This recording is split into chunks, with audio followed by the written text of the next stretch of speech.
असं आहे की नरेंद्र मोदी लाल किल्ल्यावरून छाती पुढे करून सांगतात वन नेशन वन इलेक्शन. काय वन नेशन वन इलेक्शन? ते 4 राज्यातल्या निवडणुका एकत्र घेऊ शकत नाहीत. झारखंड, हरियाणा, जम्मू काश्मीर, महाराष्ट्र ही फक्त 4 राज्याच्या निवडणुका जे सरकार एकत्र घेऊ शकत नाही. ते वन नेशन वन इलेक्शनच्या वल्गना करताय. खोटारडे कुठले लोकांना मूर्ख बनवताय.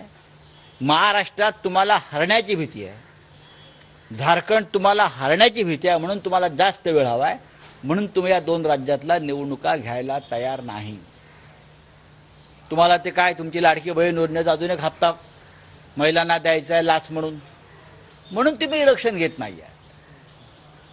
नाही तर घ्या ना वेळेत इलेक्शन एकत्र. तुम्ही वन नेशन वन इलेक्शन म्हणताय ना, सुरुवात करा.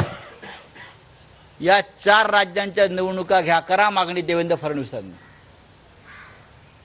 मोदी खोटं बोलतात लाल किल्ल्यावरून. लाल किल्ल्यावरून खोटं बोलणारा प्रधानमंत्री. One nation one election. महाराष्ट्राचं इलेक्शन तुम्ही घेऊ शकत नाही, झारखंडची घेऊ शकत नाही, 4 राज्यांच्या निवडणुका एकत्र घेऊ शकत नाही, आणि मोठे आलेत वन नेशन वन इलेक्शन करायला. सोडून द्यावं.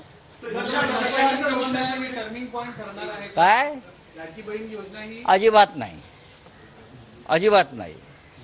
कदाचित तो यू टर्न ठरेल त्यांच्यासाठी.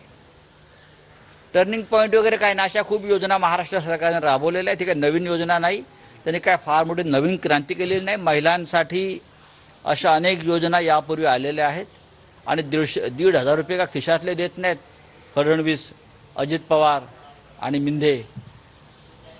लोकांच्या करातलाच पैसा आहे ना. या योजनेचा लाभ घेतला पाहिजे महिलांनी. आमचं सरकार येईल तेव्हा 1,500चे आम्ही 3,000 करू, हा आमचा शब्द आहे.